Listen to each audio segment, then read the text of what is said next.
as is customary on a Friday, we go ape with two of the most fabulous couples in the truth movement who are just real survivors and just generalised sweethearts. The first hour, it's going ape with the Swerdlow. Second hour, Len Horowitz and Sherry Kane, otherwise known as Horrocane Katrina.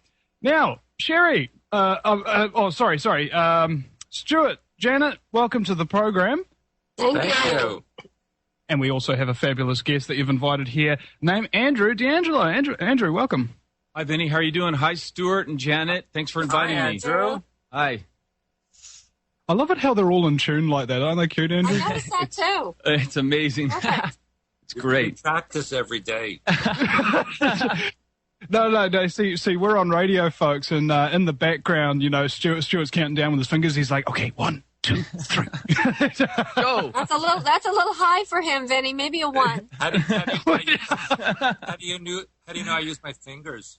Oh, that's right. Well, you are a psychic from the Montauk Project, so it's all good. Don't go there. Yeah, let's not go there.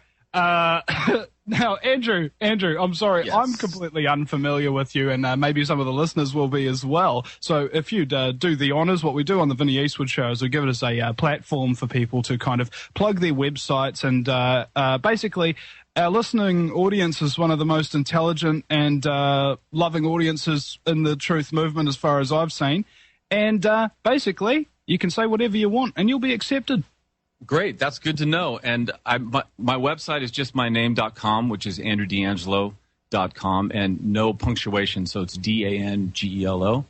And I met Stewart and Janet about 3 years ago when I was going through a bout of brain cancer. And they were both very, very helpful and generous and kind and loving and open to me, and helped me find an experience through hyperspace work and through Oversoul and through connecting with greater awareness to God mind to heal myself and change my mind patterns and basically, you know, change my whole existence. And since I'm a musician, I play alto saxophone and bass clarinet, and I'm a composer. I've been using hyperspace techniques pretty much ever since in my music and in my performances to help the earth heal and help other humans heal and basically bring a greater awareness to humanity. Andrew is actually a hyperspace musician intuitive, and I have seen him perform. He's absolutely magnificent. He is a globally famous jazz musician, and I will tell you, we're in for a treat tonight when he plays some of his work. Yes. Well, I hope I get the chance to play live on the air if that's going to work for you, Vinny. It would be great for me to have that experience to create music in the moment intuitively for the people who are listening, and also for the people who listen later on a podcast. Well, indeed. And you've also sent me a file here with about 3 tracks, and I can play one of those tracks as well. But if you prefer to play live, I think, do you think live is preferable? It depends. I mean, for me, since I'm an improviser and since I'm also a hyperspace musician, if I play live, then I can actually hone into the tone and the energy of the people listening, and I can sort of create a piece spontaneously that's more aptly to suit the energies and the frequencies of the people who are listening. Okay. And are you aware of Yar's musical scale? It was something back in the day. I forget the true details on it, but apparently it's some description of a musical instrument tuner where you can tune your instruments to strike certain chords and people, trigger emotional responses, things of that nature. Have you heard of that? Yeah, I have heard of it, but I can't speak about it because I don't know that much about it. Do you? No. But there's so much stuff going along with frequency now. It's like this is becoming a big area of interest for me because it goes all the way up the scale from now we've got one of our guys who does the Blue Shield EMF protectors for us. He also sells this sort of Star Trek chair, I guess you could call it. You remember in Star Trek how they've got those machines that go woo and they kind of heal you and stuff? He's got one of those. Wow. And and it's pretty much anything. And all it's doing is just putting frequency through your body. Right? I hope that all of our listeners have signed up for our free newsletter, because I just recently wrote a newsletter called Shock Value, and it was exactly what you're talking about, except I talked about how the Illuminati does that to open up the personal frequency and hook in. And I think kind of the work that Andrew is doing is he's doing the opposite of that. He is helping people to proactively open up their frequency to something that is healing and beneficial and really leads them into personal self-empowerment versus being mind-controlled from the outside world. So I think, Vinny, you're onto something when you say frequency is really where it's at, because it's, we kind of make light of it here and there, but it certainly is, I think, one of the most important things that a person needs to explore on his or her journey into personal power. Right. And we also have to, thank you, Janet, for saying that. That's true. And we also have to make sure, as a musician, as a hyperspace musician, we have a responsibility to, when we're passing on frequencies, that we have to make sure that they are the ones that are needed and need to be accepted and need to be used by the person for healing or for whatever purpose that they're in the audience or whether they're listening to my recordings. And not every frequency, not every sound, and not every song, and not every composition is the right healing tool for any given person, because everybody has their own issues. Everybody has their own mind patterns that they're trying to, release and move forward with. So that's why in my work as an improviser, Stewart, it's kind of like when you do a reading. And Janet, I'd like to ask you a question about toning. The person is sitting in front of you, and I can help these musicians and also artists find music that either helps them do release work through their own, musicality, or do deprogramming, let's say, or things like this, where the musician and the artist is actually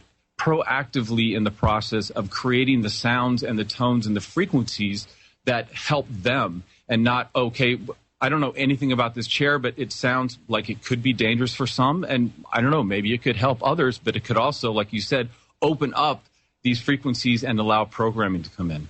Yeah, I think that's a very valid point, because what happens with a lot of times is we do find these outer things, and we really that's why we teach awareness, to really get in touch with your center and your oversoul, the God-mind connection. So it's a little bit beyond curiosity. It's more about, I know this is the correct path for me, and so I'm going to gingerly explore it just to confirm my inner knowing, or stay away to confirm my inner knowing. So that's a good point. And I also wanted to mention, too, that when I do my toning work, or even the work that you're doing, or even Vinny, in order for people to listen to this particular radio station, they all have to have matching color, tone, and archetype. We have to have something in common, otherwise we could not connect. And that doesn't matter whether it's in hyperspace or whether they're sitting in the chair next to you. All those things we do have to have in common. And so even someone coming to your performance, Andrew, they all have to have something in common to be there. And if you put out the intention that it is to help open people up to their own personal frequency on a healing level, then that's what's going to happen. And the same thing with Vinny, with what he's doing. I mean, look at what we're doing. We're communicating through frequency here. And it's proactive, and it's positive, and it's making people aware. And sometimes there is some shock value, but people are asking for the shock value because that's what opens them up. And we kind of talked about this a little bit. First, sometimes they make fun of things, and then they discuss it, and the next thing you know, they explore it, and pretty soon they think, okay, this is for me. And so the music that you are creating consciously, Andrew, is a platform to be able to help people get into that proactive part of themselves. It's amazing. Thank you. And if I can interject something else, Stewart, Janet just brought up this, how sometimes you bring up this work and you talk about awareness and you talk about hyperspace and you talk about God, mind, and oversoul. And there's a little bit of sometimes people make fun of it at first, and then they slowly start nudging closer and closer, and then all of a sudden they want to do hyperspace exercises. One thing I get a lot is, what is hyperspace? And are you in the mood to do your description of that with the shell of the egg and the yolk and all that, or? Oh, you mean to describe the different layers of, yes. Of the non-physical? Yes. Yes. And I always use that analogy of the egg, where the yolk is like the physical reality in which we exist. The shell is the astral plane that contains the physical reality. And beyond the shell is hyperspace, which literally puts all the eggs in the same basket under one mind pattern, under the God mind that goes within. So yeah, that's the analogy that I like to use. Because very often, people, they hear the word hyperspace and they're like, what is that, like hyperspaced out or something, and I do define it, but I think that, as I perform and as I'm always flushing the venue that I go to with Violet, and very often I'll put the golden winged lion archetype in the center of the room, or I'll put the oversoul symbol, or I'll put, a myriad of other archetypes in the room, depending, like Jana, like you said, what people are asking for and what I feel is necessary, what I feel moved to do via Oversoul. And I think that this whole connection, this whole experience that we're having can be enhanced through music, and can be enhanced, and our experience can become greater because of the frequency of music and also color and also archetype. Yeah, and having experienced shows of yours, when I sat in the audience when you did a concert in Iceland, and I know that you were projecting a color and an archetype, it's like the entire room became one unit. Everybody was involved in the energy. It was synchronistic. It was absolutely amazing. And what I also found amazing was the energy that flowed through you, because watching you play those instruments, I mean, my head would explode if I did anything. The way you were able to catch the air and keep it going, it was absolutely incredible. Wow, thank you so much. That was actually a wonderful concert. I had the show in Reykjavik was very powerful for me because you were there, but also because of the audience and the musicians involved. Yeah, This comes back to the whole premise of where music originally came from, tribes drumming around a fire and dancing and that kind of stuff, and usually taking part in rituals, basically. Worshipful, mind-expanding rituals, and that's by my understanding, the ancient root of music. And what's really interesting for me now is that we've got this new form of music. I call it Puzik, because it's basically just crap, and it's mass-produced by people who, I don't know, get digitally enhanced or whatever. And for some reason, I want to see their heads pop like a pimple. I wanted to address it because I think what you brought up is really a good point about the original place of music. Because again, full circle, we're going to go back to frequency. Everything that is in existence has a frequency. It has a color, it has a tone, it has an archetype. And so when you talk about the indigenous people and where music came from, what they really do is they replicate the frequency of any particular item that they want to know about. And so when Andrew's saying to me, how do I know the tone of a person? I replicate their tone. And as I replicate their tone, I enter into their frequency, and then I interpret the frequency. So if you want to say, well, where did the indigenous people get their information and their knowledge? When they did their drumming, what they were really doing was listening and pulling out the various energy streams around them and replicating those sounds to enter into the frequency. And as they replicated the sounds, and again, the harmony, the trees make a sound, the earth makes a sound, the water makes a sound. So you have all these different instruments that are opening up the frequencies. And as they did that, then they were in the know of the frequency, like you know what your stomach is because you have one. So therefore, they're getting into the frequency of nature, of each specific energy stream or frequency that comprised it, learning all about it, opening it up, going in, getting their information, and if they needed to, let's say that the typical, people think of the rain dance or whatever, they can go in there and they can redirect the frequency once they are in the frequency. And so really when Andrew is talking about his work, what he is really doing is getting in the frequency of those people and redirecting it via the oversoul level into some way that is beneficial for them. And that is why he's saying, yes, we can play something that I previously created, but here, right now, in the moment, for all our listeners, he can move his consciousness into hyperspace, and in hyperspace, touch into the frequencies of everyone who is connected, because now he's in that matching color, tone, and archetype or frequency, and he can play back to those people what they are and what they need. In a way, it's no different than people get on an airplane, and that airplane goes down. Well, people say, all those people have the same things, matching frequency. They do. That's why they attracted that experience. That's a negative. We're looking at Andrew as a positive. They've all come together. They all want a specific experience. He's the conduit via the Oversoul because he's the one that has the awareness that can then bring this into them. This is what you sound like. Let's open up the frequency, and now let's redirect it into something that is beneficial. This is the opposite of what the Illuminati does. He is taking it and he's turning it to their benefit versus for mind control. On American Freedom Radio, broadcasting live from the mafioso Tuscan villa down here in the gangster-controlled South Pacific island chain nation of New Zealand. And welcome back to my very special guests, Janet and Stewart Swerdlow and Andrew D'Angelo. Welcome back. Thanks, Vinny. Hey, you talking to me? Yo, who you talking to, man? I was talking to you. What, you want to make something about it? That's pretty good, man. You sound like my neighbors. Yeah, where Andrew lives, that's the normal speech. Yeah. Do you live in Infosemaville? No, I live in Brooklyn, man. Okay, that's my landlord. I hope he's not listening. I doubt it. No idea how to use the internet, so we're safe. All right. Well, anyway, Andrew, I know that you have a book that you're writing about your brain cancer experience. Can you talk a little bit about that?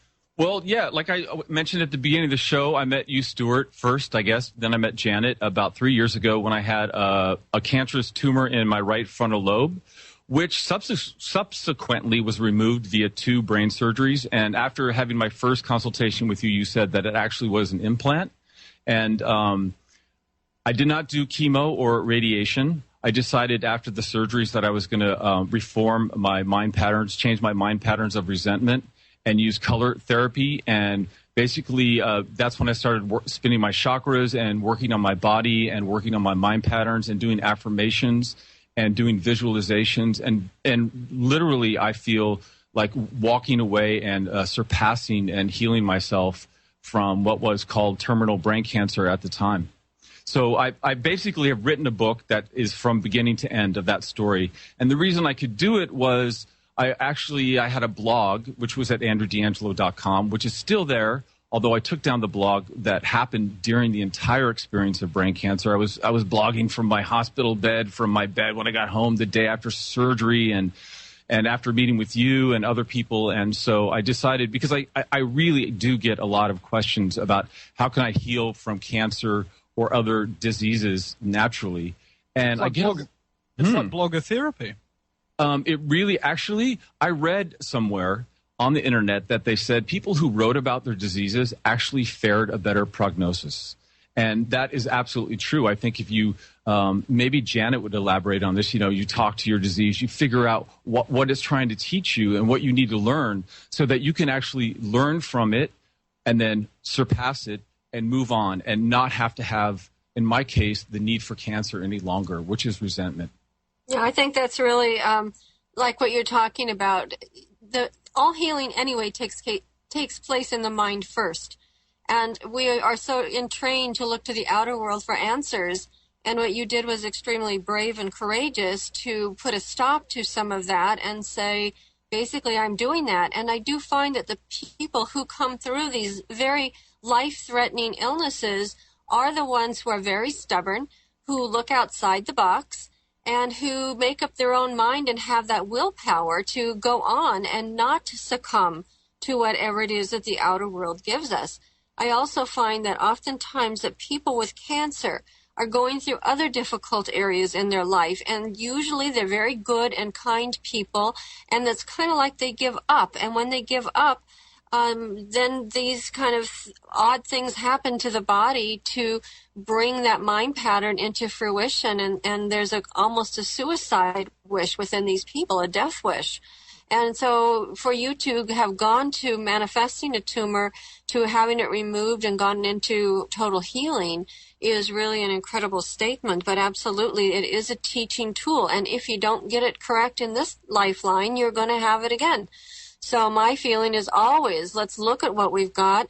Let's not call it a curse. Let's call it a blessing, because it is a true teacher. and let's get the lesson that's out of it so we don't have to do it again. I'd rather do something else next time around. I don't want to have to repeat the same thing over and over again like so many people. Absolutely. And I was called, Janet, I was called stubborn. I was called arrogant.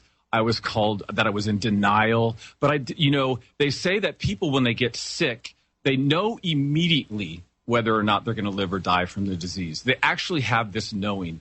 And what's that? I believe that. Yeah, and I think I even heard you say that at one of your DVDs, Stewart. But, it's like as that answer comes and then sabotage and then, the world of cancer, oh, my God. I mean, when somebody says you have cancer, you just watch the self sort of just starts to diminish and your resilience and your sort of I'm going to beat this and I'm going to surpass it. They really beat you down. And I'm sorry if I'm offending anybody by that statement, but I was there. It was my brain. My right frontal lobe is gone. And without your help, Janet and Stewart, and without the understanding and connection to Oversoul, I would not be sitting here talking to you today. But I do know that there's a reason that I was left here. And because, Earth is, Earth, there's a lot of really rough things on the planet Earth. And I'm like, why? But I know why. And it's because of my music. I'm supposed to help people. And a lot of times you have to get people's attention. And as you said, that word cancer, that instills fear. People look at that as a death blow. And so the fact that you sat there and you took it and you surpassed your fear and you turned it into something healing for yourself. And then again, you're sharing your journey. People are sitting back in awe and saying, wow, if you can do it, maybe I can do it. And that's helped turning the tide. And as you have that awareness with people and open them up that frequency, then you go in there on the music level, which is really matching their own color, tone, and archetype. Redirect the frequency, and I talk about the upward evolutionizing spiral, that people start moving upward instead of downward and taking it themselves into a better place. So like you said, I don't even say you were left here. I'd say this was your journey. Your journey was to have this, overcome it, so that you could be the example that people would follow. You're opening up a whole new way for many people. Well, clearly white Al-Qaeda, I had a question, though. The frontal lobe itself, what is its most important and necessary function? Isn't it the part that kind of builds your personality, or allows you to sort of socially communicate? That's right. Stewart, do you want to answer this? I'd love to hear what your thoughts are, but I can answer it too. Well, the right brain is about spirituality, the non-physical, creativity, emotions. Yes, it does define the personality. But, Andrew and I don't know if you want to talk about it or not, but that part of your brain is growing back. And we looked at that, and you're really healing perfectly. That's really nice to hear. Thank you. And I think that, Vinny, they told me things like this. You will not be able to have, your discernment will change. In other words, if you have a thought, you won't be able to discern on whether or not you should actually speak it. There'll be no filter. They said that there might be some humor impairment, and Stewart knows firsthand that hasn't happened. Right. And maybe I might be a little more shy, or what's the word there I'm trying to think of. But that also hasn't happened because I'm a performer, and I really didn't have a choice, to be honest with you. But I want to go back to what Janet said, and that is, people, cancer, death sentence, fear, and you say I inspire people, or that's why I'm here, and I agree. But what happens is that even if you look at my experience, and if you get my book when it comes out, you'll see that even as I stated, I'm not going to die from this. I really am not, and I actually know that on a very high level. I have been told that many times. Whether I have 5, surgeries or whether I have none, I'm just not going to die from it. And the reaction of even people who I would call, intuitive or semi-aware or even fully aware was still, well, you're living in denial. We're just going to let you live like that. Not everybody, but I am so surprised, and I'm so actually tired of it and sick of it that I realized that my music is my conduit. That's a great word, Janet. I am the connector. I get to connect these people who are sitting in self-doubt and who have this experience of, oh, woe is me. Yeah, well, Andrew did it, but I can't do it because mine's in my liver, or mine's terminal, or it's metastasized, or I just did chemo and radiation, and therefore I'm not like No, that is absolutely not the case, and I do not believe that, and I actually know that not to be the truth. People just kind of need to break out of that kind of mind pattern of negativity, because if you lock yourself in there in that state of being, basically it's just a self-replicating self-destruction button. Yep. Yeah. And cancer really is, all forms of cancer is held resentment over a period of time that causes a virus to develop in the body and alter the genetic code of the cell and create the cancer from it. And so if we remove the resentment and change the frequencies, then we can cure ourselves completely, which is what Andrew did. And I found that as I had my experience, I would like to ask Stewart specifically, and Janet, I've never talked to you about this. I spent more time with Stewart traveling. Basically 10 days after the surgeries, I had 38 staples in my head, and I had those removed. And I said, "Is it okay if I play my saxophone?" They're like, "Yeah, sure." Not knowing how hard I actually blow on the thing, as Stewart testified to earlier. And I really do think that my own music, my own ability to be a conduit and channel frequency into myself, and actually get into that frequency and change the frequency, whether knowingly or unknowingly, I definitely think that had a lot to do with my healing as well. No, absolutely, because, I tone for other people, I tone for myself, because I get into my own frequency, and I want to hear what I sound like. And when I know what I sound like, the parts that are discordant, I can change that. And even like you talked about blogging, and how that's a method of healing. It's a way of getting something out of yourself. It's still on the paper and it's still a part of you, but it's not hiding and being suppressed within you to bring up an attack when you least expect it. So absolutely, when you get yourself into your music and you start playing those tones, and you're in a different state of being where you're all connected, whatever is coming to you, because your intention was health and healing, that's what you're playing. Everybody has the ability or the potential to be anything. And so you can choose health or you can choose disease. And as I said, I'm sure that you chose the cancer to get people's attention. And once you had their attention, what does the surgery do? It does cut open, break apart different frequencies, and then you put it back together the way you choose to. And because you did so in awareness, you were able to do it in a way that benefited not only you, but as you say, it spills off onto other people. Because your healing is the healing of everyone else. We're not isolated. We're not alone. No matter what people out there say, we are connected and we do feel what goes on in the whole group consciousness out there. Do you think that perhaps creativity in and of itself, let's say you've got an artistic form or whatever it is, and you're actually making creative things, do you think that is in fact a healing tool? Like just the mere act of doing that and keeps you healthy? Well, the way I look at it is you're not really making anything. You are pulling in something that already exists. And so it's up to you how you combine the frequencies that you pull in. Kind of like Lego. I'm sorry? It's kind of like Lego. Oh, like the Lego blocks? Yeah. Absolutely. You get a whole jumble of them, and they're all different colors and sizes and shapes and lengths and all of the kind of. It's so amazing how much variance there is.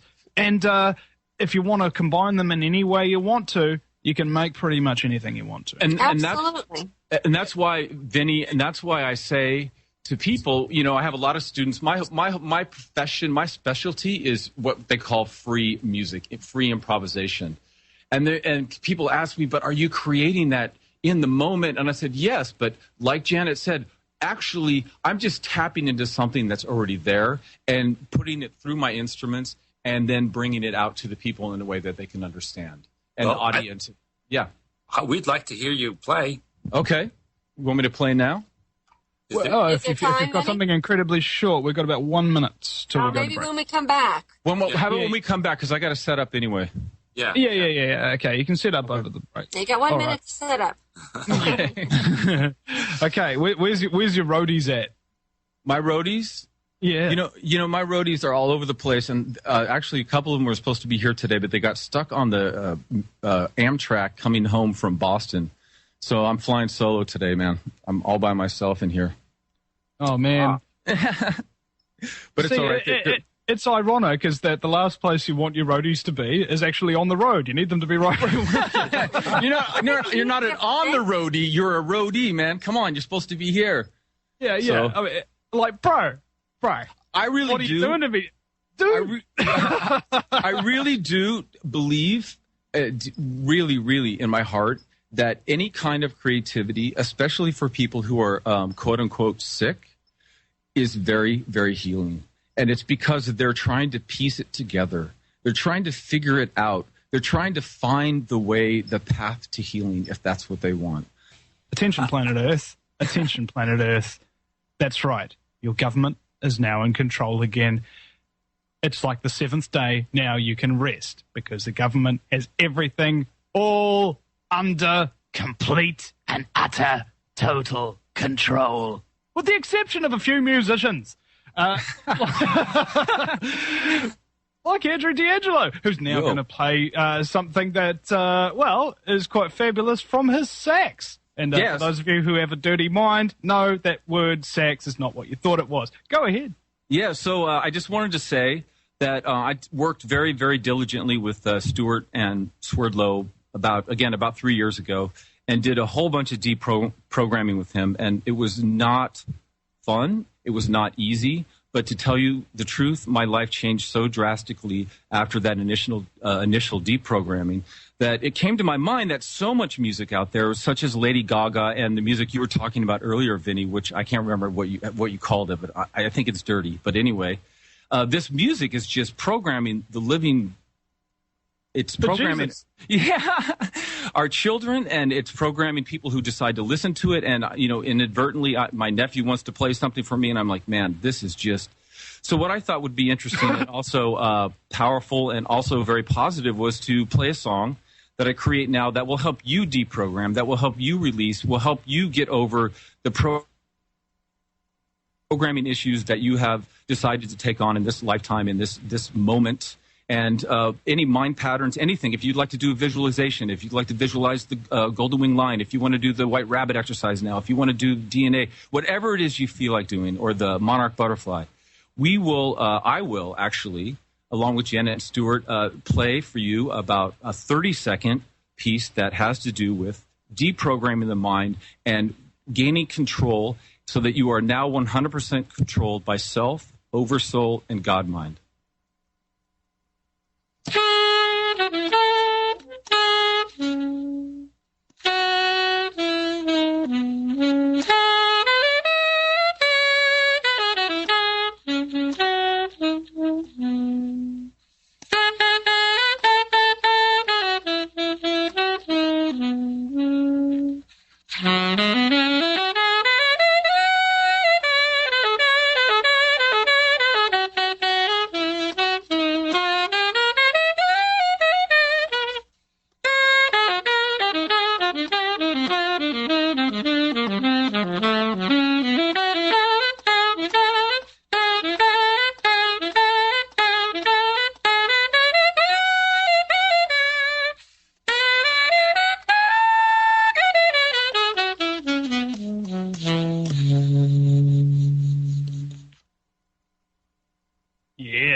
That was really nice. That's fabulous. Thank you.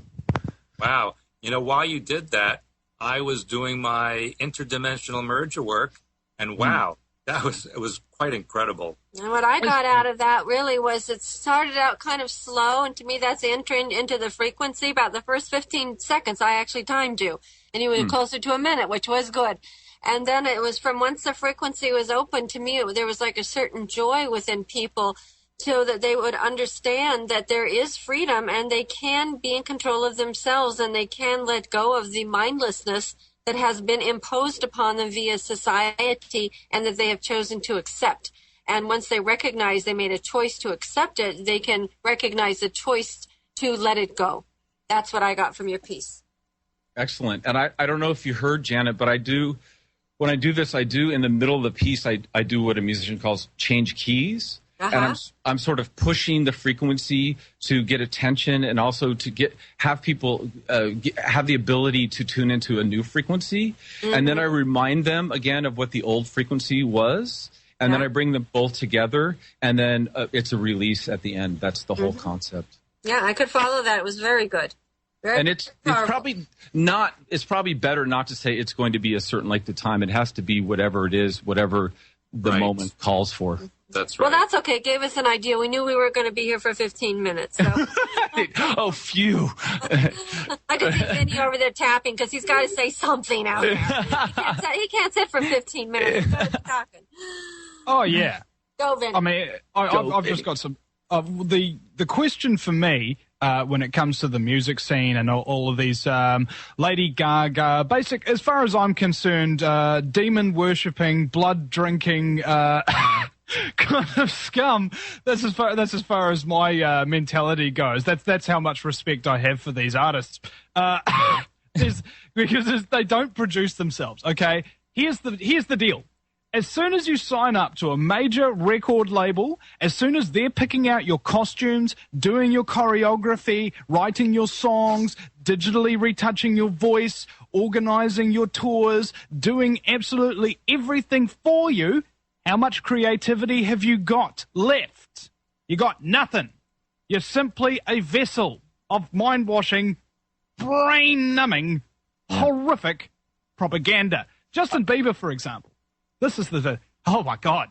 There's nothing more disgusting to me than a prepubescent, what looks like a 14, 12, 13-year-old boy going, ooh, baby, baby, baby. It's just like, I don't know. I cannot express under FCC regulations what I really think of the little douchebag. And, you know, Vinny, I think calling it them a vessel is a compliment. I would say more like a puppet or a machine, a program machine. I mean, as somebody... A vessel in the same context that a chemical toilet is a vessel for waste. Oh, okay. Thank you for clarifying that. Okay, now I got it. Sorry. No, it's all good, but I just... I want to misconstrue nothing.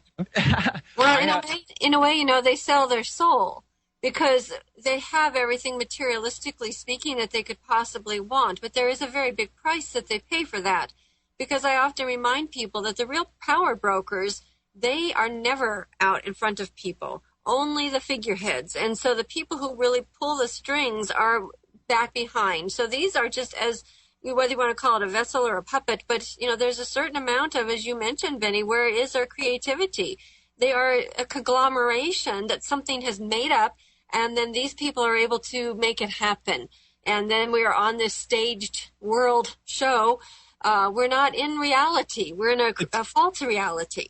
It's about creative control. As far as I'm concerned, that is the paramount point for any artist that is genuine, is they maintain creative control. Otherwise, what you have is somebody whose artwork is not their own, and it's nowhere near as good as they could have accomplished provided they had that control. Now, that doesn't mean that, let's say, for example, somebody comes onto stage and starts acting like a real a-hole to all of the roadies and all of this kind of stuff. Those kind of musicians, and believe me, I've filmed a lot of dance parties down here in New Zealand. Those musicians are few and far between, but ironically enough, they're generally more successful because they're willing to screw other people over, make deals with people that are untrustworthy, and in order to advance themselves. Not entirely different from the business sector or the political realm, for that matter. And, okay. As somebody who's been in that world, I mean, I opened up for Erykah Badu in Finland. There was over 10,000 people at the show.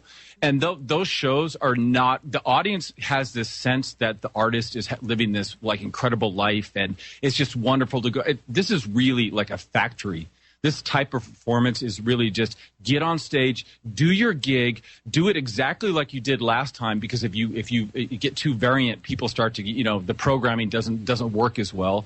Get off the stage and go to the next, show, whatever town. Yeah. Andrew, I want to know, are you the one that gave Erykah Badu my book, Decoding Your Life? Because it was written about in People magazine. That was the book that she was reading back in their May issue this year. I'll tell you something about Erykah. You know, her, what do you call it? Her icon or her whatever for her name for her band is actually the chakra system. And it's actually pretty close to right. She's an all right person. I just use that example because that was the one time I got to open up for a large, sort of pop act. And yeah, but it's kind of funny that you used it, and there she says she's reading my book according to People magazine. She hasn't called me yet, but I've seen it on People. So I thought, well, maybe Andrew's out there doing something. Yeah, well, I am definitely out there doing something, although I didn't speak to Erykah directly. She's not too fond of my race. So we were kind of kept away from her. But it's true, man. She said she'll never I don't know. I thought you were the human race. I'm the human race. That's what I thought, man. But she said she was never going to play in Europe again and so on and so forth. I don't know if that's going to happen or if that's truth. But if she's reading your book, that is wonderful because that's a great way for her to, figure her stuff out. That's what People magazine said, and it's in black and white. It's got to be true. Yeah, right. And speaking of books, if there's any publishers listening, I'm looking for a publisher for my book. We're in the middle of editing it right now, and I'd like to have it out by next spring, 2012. And if you're interested, we didn't play any of my recordings, but if you go to andrewdangelo.com, and there's no punctuation in D'Angelo in this case, it's just Dangelo, first name Andrew. And there's a band called Agagic, which is my latest record, which has some Hyperspace music on it. Actually, all of it is geared towards Hyperspace. And Healing, the song called Felisa, which I wrote for a friend of mine who's going through leukemia. And it will help you, I guarantee it. So please visit my website. You'll find links on there to purchase some of my music if you'd like.